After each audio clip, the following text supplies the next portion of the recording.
Hello, everybody. It's Heather here. And it's Deb. We are here with another episode of Reluctantly Woo Woo. I think this is our fifth episode.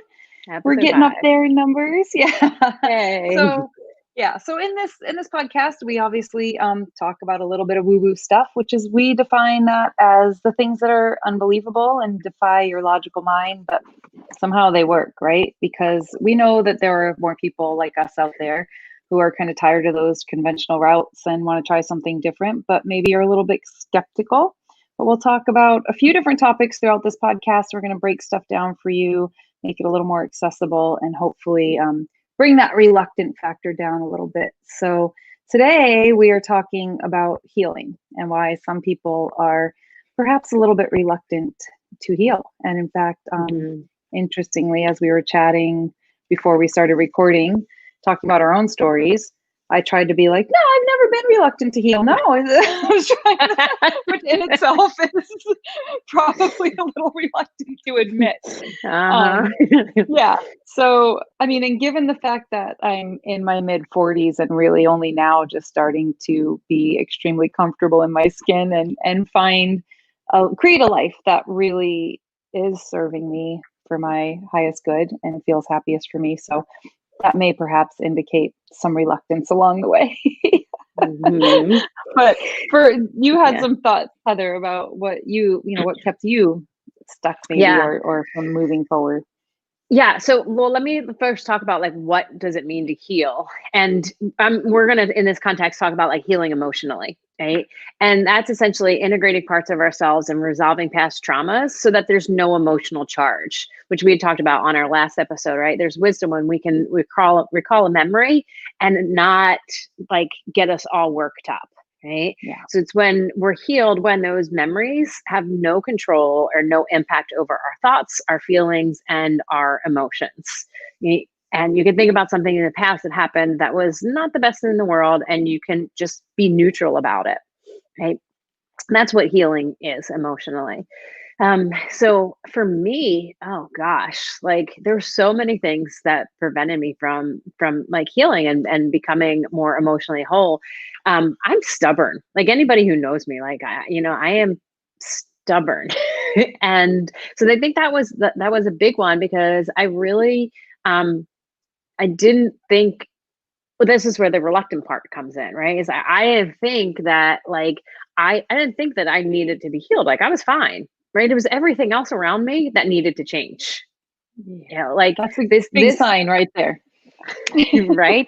If anyone resonates with that, call us. Yeah, exactly. So so then when it's okay, wait, I want to get better. I want to not feel this way inside. And this way for me was depressed, just hating my life. Those were the biggest things that were going on for me. Was I I thought that if I just did this one more thing, if I just did this or that, then then I would quote unquote heal. I thought that everything else was outside of me. And I mean, we'll probably go into the things that prevent us to heal, because I think these are peppered throughout it. But for a lot of people, what prevents them from healing, and definitely did for me, is thinking that our healing is going to come from something outside of us. Right? Yes. That if we go to another conference, if we go take another pill, right? I just need to go to the doctor and they just need to give me this pill. That's a whole other topic, right? Yeah, right. Yeah. But we keep thinking I just have to do this one more thing outside, except the thing is that our outer world reflects our inner world. And so if we're constantly having people that treat us terribly, that are betraying us, that are lying to us, that are, cheating on us, all these things, it's because that's what's going on inside of us. Yeah, I agree with that. Anytime you're the common denominator, then perhaps it's something you have to do. It's interesting because I just had an epiphany in that when you were saying that. I think part of my reluctance is it relates back to what we talked about last time, but I would think, what do I have to heal from? Nothing that bad's ever happened to me. But having patterns in my life where I was continually, I don't think I ever felt necessarily depressed, maybe in acute situations, but unsatisfied, just unsatisfied. Not, this isn't what I want. Why am I, just kind of repeating the same situations over and over again and never feeling fulfilled. So that was an indicator. Now, in hindsight, I can see an indicator that I needed some healing. Yep. Yeah.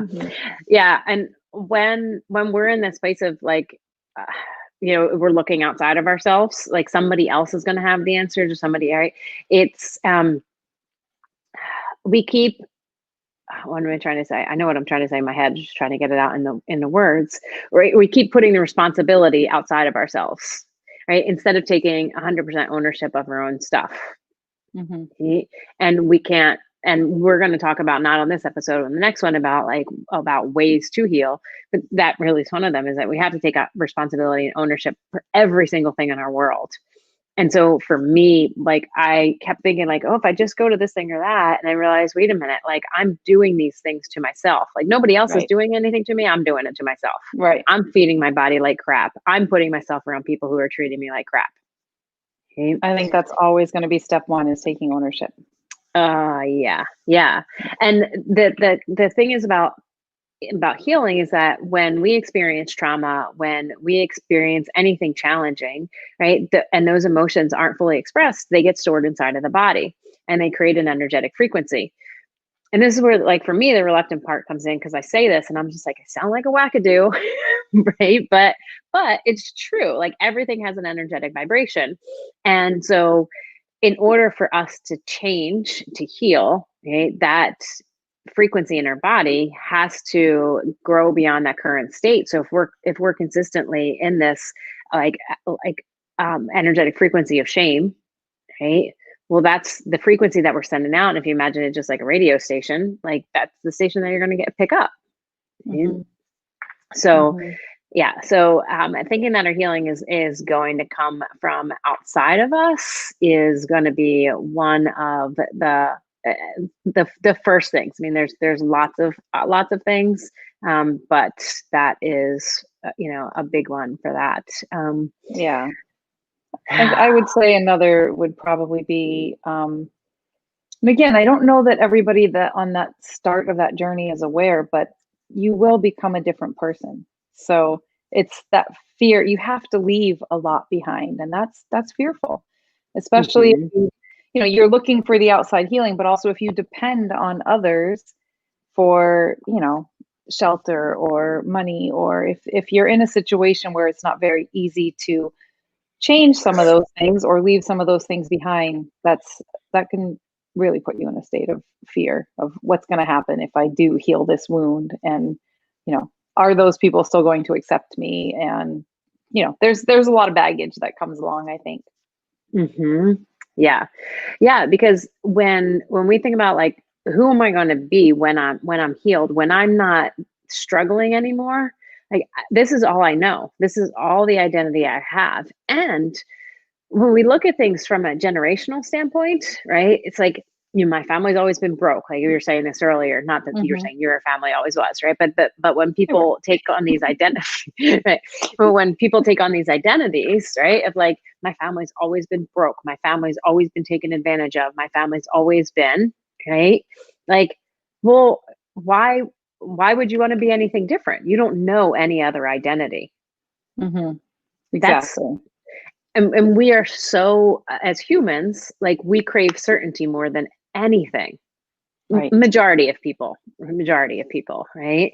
And so if we let go of those things, right, that our entire world, like, has to change. Everything, your environment, your friends. And it's like, well, no, I know this, so no, I don't want to change. Yeah. The familiar is comfortable for most of us, right?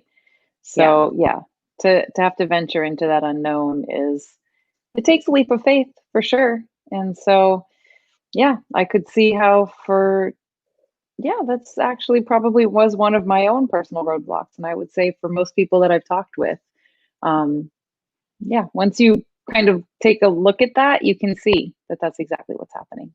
Yeah. And I love this quote. I'm going to post it up there, but it says, fear comes from uncertainty. When we're absolutely certain, whether of our worth or worthlessness, right, we're almost always impervious to fear. And you and I've talked about this, when we work together. I talk about this with my clients so much, is like when they're like so afraid of stuff, especially like in this climate right now, it's like, but I have so much uncertainty. Okay, well, what's the certainty that you can create within yourself? Right? Mm-hmm. Because at the end of the day, there's always uncertainty. We've just told ourselves a story that there was some kind of certainty, right? Like, Exactly. if Yeah. I get this job with this company, at least I have some certainty. Right. I But can't you work still on, don't. like, Yeah. right, Yeah. right. I can I never go work actually for have myself. a personal favorite quote that is, when nothing is certain, everything is possible. That became a mantra for me. Yeah, that I really love kind of, that. every time I feel like, God, I don't even know what's coming next, but then I can be like, but the possibilities are endless. Oh my gosh. I love You that. How know, have I never heard you say that before? I don't know. uh, I mean, I think it's written on a lot of, I've written it on a lot of, I have a shirt that says it actually. I don't wear it very Wait, often, but I want to put it up there. Say it again. I'm going to type it out. when nothing is certain, everything is possible. Nothing. Gosh, just take that in for a minute. I know, That's, right? yeah. It's a powerful one. It's a powerful one. And I personally, at least at this point in my life, I'm not someone who struggles a lot with uncertainty. I actually do embrace it. I think it's something that I kind of do love. This, I don't know. I've learned to just be like, it's actually a very exciting place for me to be. So, but I still struggle sometimes with like, but I just want to know the answer to this. And then I have to just remind myself, no, it's all going to happen as it should. And now the possibilities are wide open because I'm not stuck in this tunnel vision thinking of this is the only outcome I want. Yeah, Yeah. that's really amazing. I'm Yeah. having some headphone issues. Can you hear me okay? Yep. Yep. Okay. Still sounds great. Okay. Yep. Yeah. I'm gonna like write that one up and put that somewhere, because I think it's super important just that everybody, like, because in this day and age right now, like, because there's nothing certain, and it's like there's so many possibilities that people can create a new kind of income, create new relationships. Like, that's, You can find yeah. right now, in fact, so many examples of that happening in this very moment in time. You know, there are Mhm. people that are thriving in this COVID situation and everything that's going on in our world right now. There are people that are obviously are suffering, and I don't want to take away from, their pain and their struggle, but there are people that are thriving in it as well. So, sometimes I think you have some power in those moments where it feels like you're powerless. You just have to recognize it. Oh, now I lost your sound. Technical difficulties, everybody. Bear with us. Gosh, like I made sure my headphones were charged and everything, and they just died on me. Thanks, Apple. What is possible? Exactly. There's so much possibility. As long as you can still hear me good, we're all good. Yeah. I can hear you. Yep, you're fine. So I love that happened, because that leads into the next point about why, what caused people to what prevents people from healing is that the secondary gain that they get from it. Mm-hmm. And basically what that means is a secondary gain is like they get sick, but then they get something from being sick. Right. And there are a lot of people who they don't think this consciously, but they're like, I get my power, my significance from being powerless. Right. Look at me. I'm never going to be healthy. Oh, look at me. I'm always going to be poor. I'm always going to struggle. Woe is me. Right. Yeah. It's hard for me to relate to that sometimes, but I think that there are, I have witnessed it. I think we all can, sure, everybody listening can think of some personal examples in their lives of people who kind of have that little Eeyore syndrome, but then everybody has to come to their rescue all the time, and they can just sit there and be a victim and not have to be responsible for whatever because they're just sick. I can't do that, those sorts of things. Yeah. Yeah.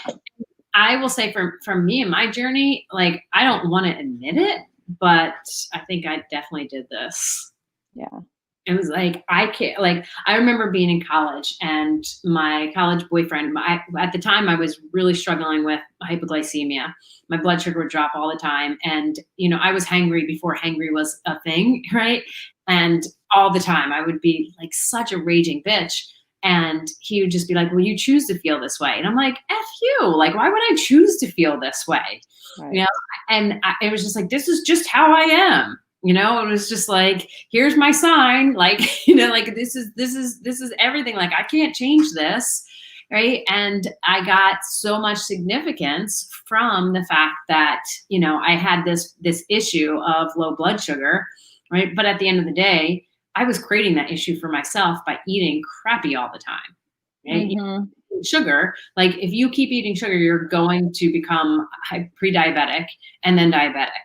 Right. And so it's like, I may have not chosen in the moment of like Tuesday afternoon at 12 to be annoyed and frustrated, but what I ate at Monday at 12 definitely created, that mood. Right. I didn't understand that at the time. And that was a big thing, is that when we try to heal with the same level of mindset that caused the issue, like, we're not going to get anywhere. Right. Like, we have to be willing to do something radically different than we've done in the past. And so for me, it took from, when I was 16 and being diagnosed as pre-diabetic till I was 31, that I was like, maybe sugar has something to do with my depression. Maybe sugar has something to do with why I want to kill myself. Let me not eat sugar for a week and see how I feel. And as I didn't eat sugar for a week, around Christmas time, and like the fog was lifting, I was like, oh, there's something here. Crap. Right. What do I do now? Because now I don't have that. I can't claim that I'm powerless. Right. Right. That's right. Yeah. I mean, you just highlighted something important, that the mindset is the foundation of it all. And again, we go back to step one being ownership, right? Mm-hmm. You have all the power to create your life and your physical health. I mean, I know we're talking more about emotional healing, but it also relates to the physical. Yeah. We all have a lot of control in that. And the first step is acknowledging that, and then checking in with that mindset. It's a tough one to shift, especially the older you get and the more deeply ingrained that becomes. But yeah, it can be done. It can be done. It can be done. Yeah. And something else that you said, it like flew in my mind and went out the other side. Oh, in all of this though, like we talked about, how like just the fear of not knowing who you'll be when you're healed.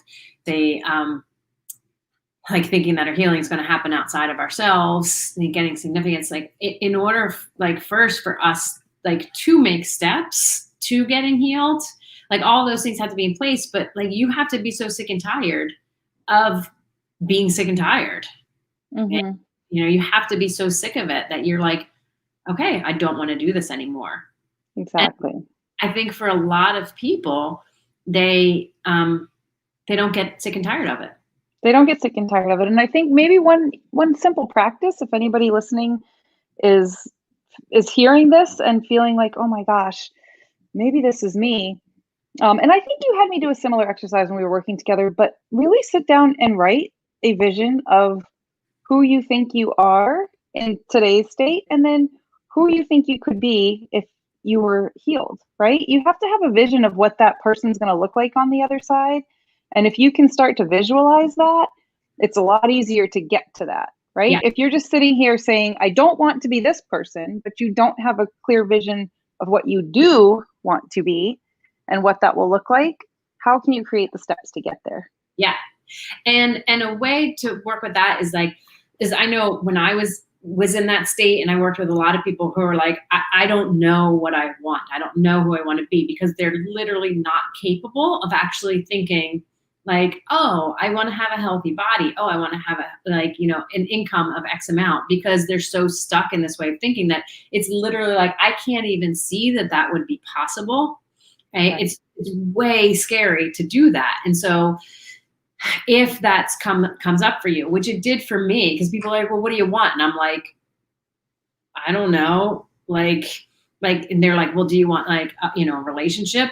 No. Like I was too afraid to say anything because I'm like, I don't think that I deserve any of that. Like it scares the shit out of me. Yes. And There's a so, lot of layers to clear.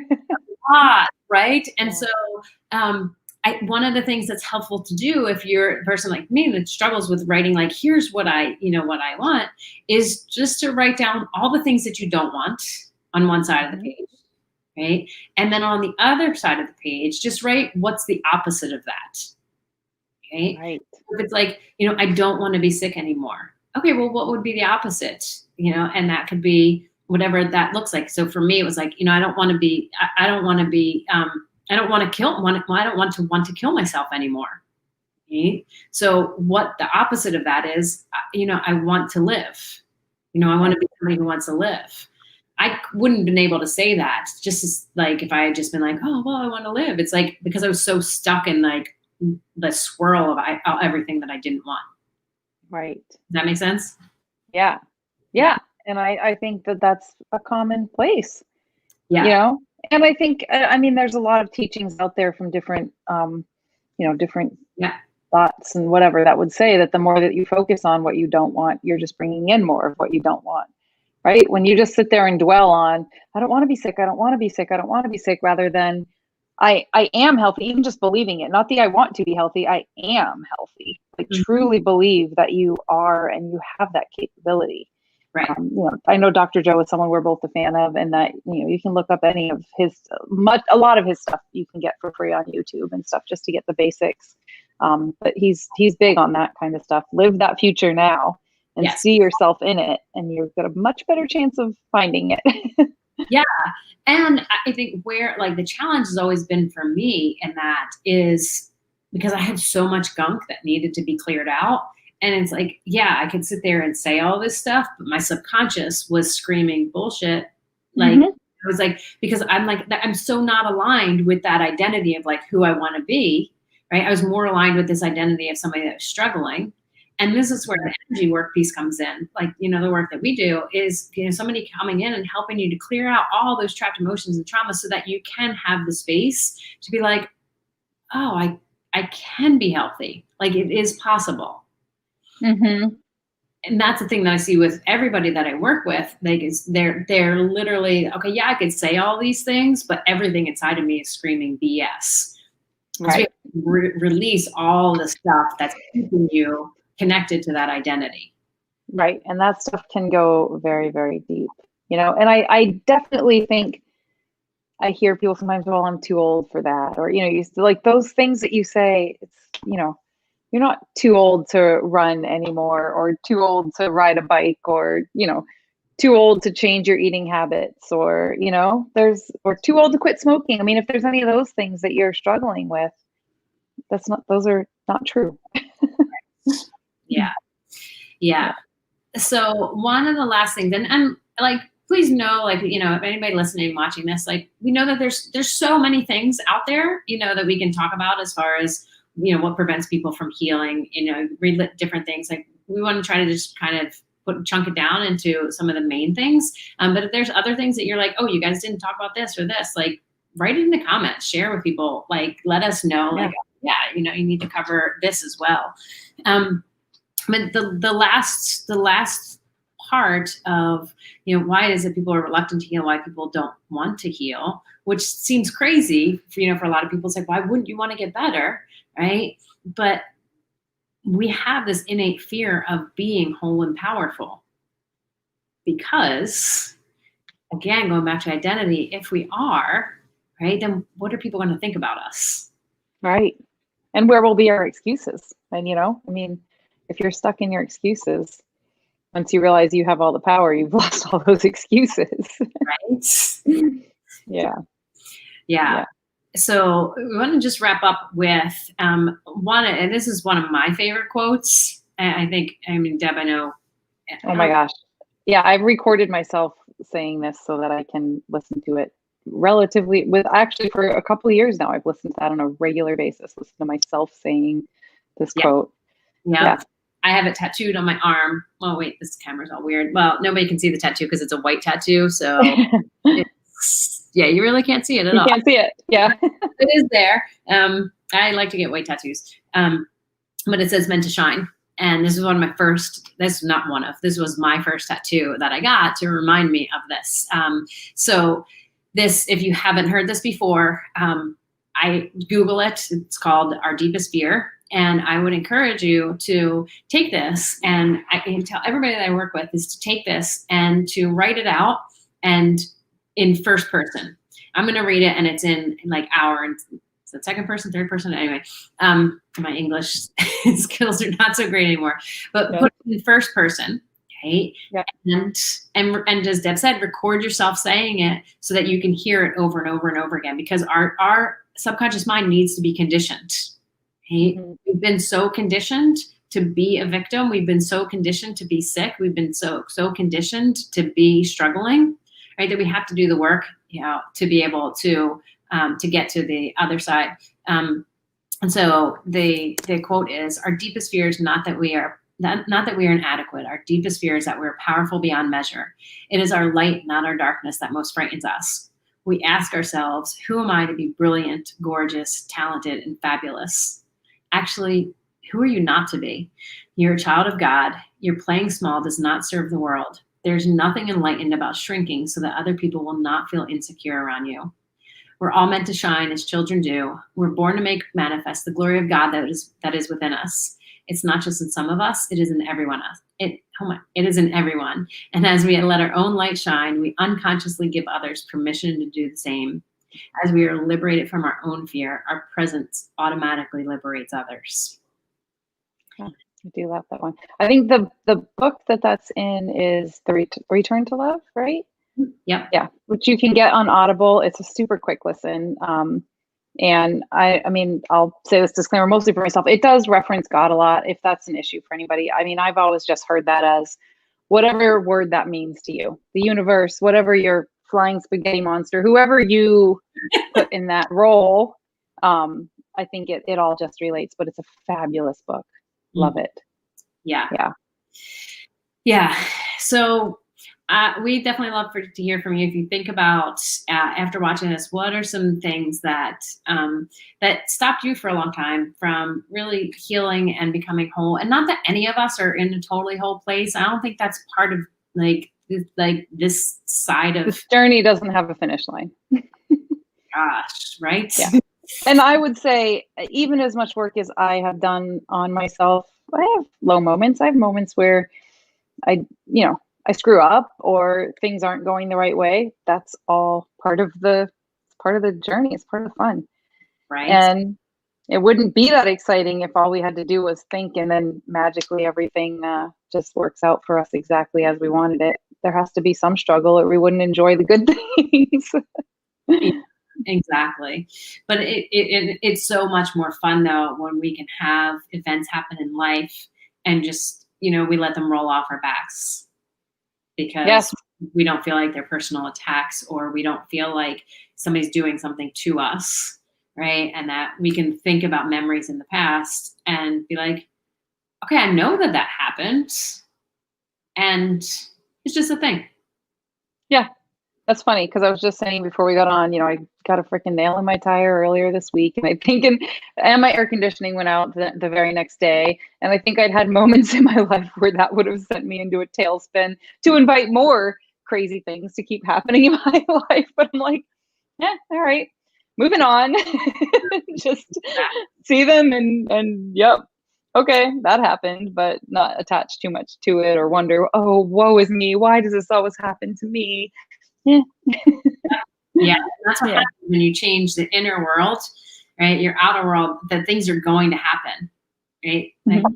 Like, working on somebody, we'll wrap up with this because I know we both got to go. I was working on somebody the day, and one of the statements that we wanted to work on with the body code stuff was bad things happen in my life that are out of my control. And I was like, well, what specifically do you want to work on with this? Because that's true for all of us. Right. Okay. And it's like, bad things can happen in my life that are out of my control, and I can be okay with that. Yes. That's what healing looks like. Yes. And then you focus on what you can control, which is your reaction to those bad things. Right. Yeah.